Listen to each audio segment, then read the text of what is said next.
So with that, Mr. Pouliot, the floor is yours, sir. Mr. Chair, Honorable Senators, it is a great privilege and pleasure for me to be here today, and I would first like to thank you for conducting this study and inviting the Bitcoin Embassy. My name is Francis Pouliot, and I am Public Affairs Director at the Bitcoin Embassy in Slow down just a bit, because what you are saying is being translated, and they may not keep quite up to speed with you. That's why we all talk so slow. Right. So I'll start again. Because we're not fast. One of the reasons. So yes, I am a Public Affairs Director at the Bitcoin Embassy in Montreal, which I am representing here today, but I am also Chief Executive Officer of the Bitcoin Foundation Canada. My background is in public policy analysis and economics. The Bitcoin Embassy is a not-for-profit organization located on Montreal's Saint-Laurent Boulevard. Inaugurated in August 2013, it is the first physical space in the world dedicated to educating the public and encouraging the development of cryptocurrency technology. Our model has been replicated by many organizations all across the world. My goal today is to speak on behalf of one of the most important stakeholders in this process, the decentralized community of users, developers, and activists who participate in the Bitcoin ecosystem. My interventions today will focus on Bitcoin's nature as a digital money ecosystem and its social and economic benefits. There is a global social movement at the center of which lies Bitcoin and other cryptocurrencies. From programmers and mathematicians to lawyers and influential business people, the Bitcoin community is animated by a sincere belief that cryptocurrencies will bring about profound and positive change. Many consider the invention of cryptocurrencies to be one of the most significant technological achievements since the internet. This begs the question, what exactly is cryptocurrency? For the sake of simplicity, I will focus on the most important one of all, Bitcoin. Bitcoin is first and foremost a collection of technologies which are the result of decades of research in mathematics, cryptography, and distributed systems. According to renowned cryptocurrency expert Andreas Antonopoulos, Bitcoin can be conceived as the ingenious combination of the following new technologies: a decentralized peer-to-peer network called the Bitcoin Protocol, a decentralized mathematical and deterministic currency issuance system called distributed mining, a decentralized transaction verification system called the transaction script, and a public transaction ledger called the blockchain. Perhaps more important than understanding how these technologies work is appreciating what they allow us to achieve: the creation of an integrated and completely independent digital, monetary, and financial ecosystem that is fully functional and continuously growing. It is the largest and most significant economic experiment in living memory, and its success will have profound socio-economic consequences.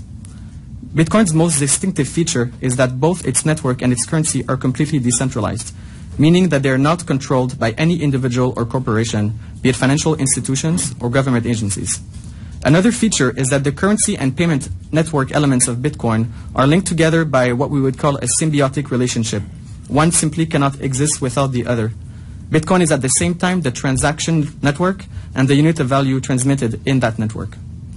In any monetary or financial system, certain tasks need to be performed in order for the system to function, such as issuing a currency, preventing counterfeiting, validating transactions between users, keeping track of balance sheets, and physically or digitally storing money. These tasks are today performed by an oligopoly of financial institutions, credit card companies, and central banks. The ability of an individual to accumulate and transfer wealth is highly dependent upon these institutions. Traditional financial institutions and central banks require consumers to trust them if they want to have access to financial services and use national currencies. In just the last few years, we have witnessed all over the world countless credit card frauds, bank bailouts, money supply inflation, financial censorship, arbitrary asset seizures, and privacy violations. In other words, trust is continuously being breached. With Bitcoin, the tasks mentioned above are performed collectively by participants in the network in a decentralized manner. In essence, Bitcoin is a distributed consensus network that maintains a secure and trusted public ledger.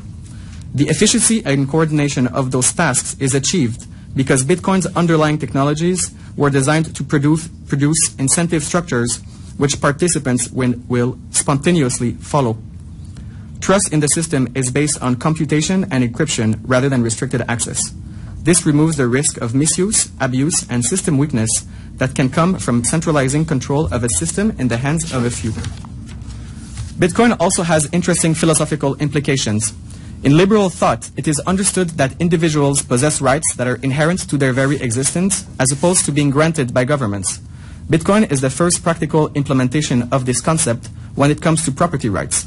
Digital assets are stored as entries in a decentralized ledger, and only the legitimate owner has access to the assets without relying on any third party, such as a bank. Inside the Bitcoin network, this right is inalienable and self-enforced through encryption techniques. Freedom of transaction is also absolute and irrevocable, since within the network it is extremely difficult or practically impossible to stop a transaction from taking place. The implications are not only philosophical.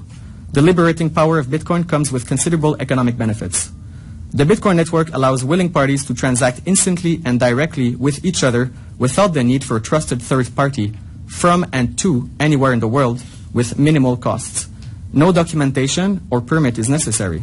It basically gives everyone on Earth, regardless of their status or wealth, the possibility to instantly teleport cash from one impenetrable vault to another. By removing the need to trust a middleman in order to conclude a transaction, Bitcoin removes all the economic inefficiencies or frictions related to intermediation. It makes commercial and financial activity cheaper, more convenient, and safer. It allows resources previously lost in transactions to be efficiently reinvested elsewhere.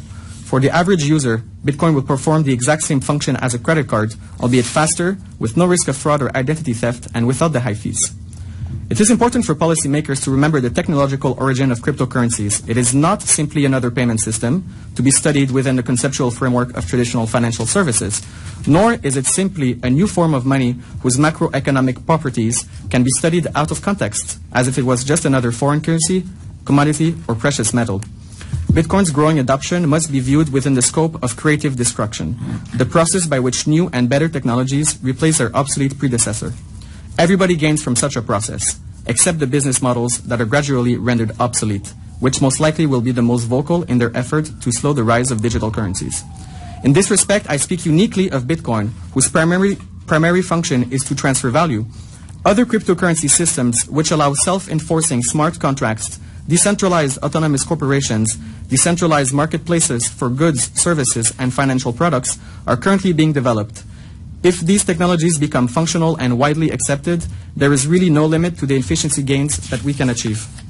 Of course, with more freedom comes more responsibility, which is synonymous to increased risk. Bitcoin has suffered from cyber attacks, reputation damage, bankruptcies, government restrictions, and incredible price swings. It was pronounced dead several times, yet it is still here and is stronger than ever. This is because risks in Bitcoin are assumed primarily by individual actors and are not transferred to the system as a whole. The failure of one actor does not negatively affect the viability of the system. In fact, the Bitcoin system loves these kind of failures because it provides the opportunity to evolve and come out stronger. For example, the failure of Mt. Gox, at the time the world's largest Bitcoin exchange, has led to incredible security innovations and safer business models.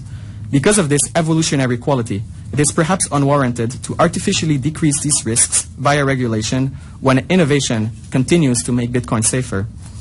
To conclude, I would like to talk specifically about Bitcoin and Canada. Canada is gaining a significant competitive edge compared to other jurisdictions in terms of capital investment potential and job creation in the Bitcoin industry.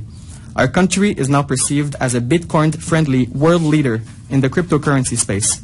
This reputation will prove to be extremely valuable as global adoption of these new technologies arise. While data is scarce and hard to obtain, we know that we have the largest amount of Bitcoin ATMs in the world. Earlier in 2014, Canada ranked second in terms of Bitcoin capital investments. Canadians are a tech-savvy nation with a high rate of internet penetration and a highly skilled labor force. Canada also has the potential for competitive electricity rates, which could make it a destination for cryptocurrency mining operations. There are organized Bitcoin meeting groups in almost every major Canadian city, with at least 5 influential Bitcoin organizations. Canada has a very real potential to become a global hub for the cryptocurrency industry, which will attract investments and quality jobs. Tomorrow's consumer economy will heavily depend on economic interactions conducted over the internet. We can envision a future where individuals in different countries will exchange goods and services, conduct business, negotiate self-enforcing contracts instantly and directly using cryptocurrency systems. For the foreseeable future, however, these interactions will be conducted using software and online platforms that are nevertheless developed and operated by people.